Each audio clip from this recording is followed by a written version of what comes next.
السلام علیکم ملګرو دا ټیم د سلیمان راټپوټي صاحب سره ناست یم هغه به یو څه معلومات کوو بیا به موږ ته د زمانې یو غټ ادیب کوم ابوزید سروجي شعر دی د هغه یو څو اشعار به راته وایي.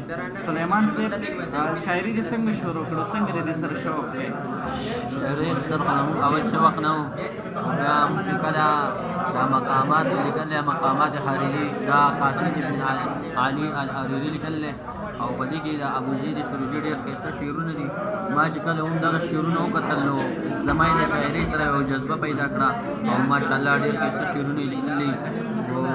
زه به د هغې نه تاسو ته یو څو شعرونه ډالۍ کړم چې لیکلي دي. اکرم به اسفر راغد سفرته جواب آفاق ترامت سفرته مأسورة سمعته وشهرته قد أودعت سرا لغناء سرته وقارنت نجح المساء خطرته وحببت للأنام قرته كأن من القلوب نقرته به يسيد من حوت سرته وإن تفانت أتوانت عترته يا حبذا نضاله ونظرته. نو زه په دې سره خپل د شاعرۍ اختتام وکړم.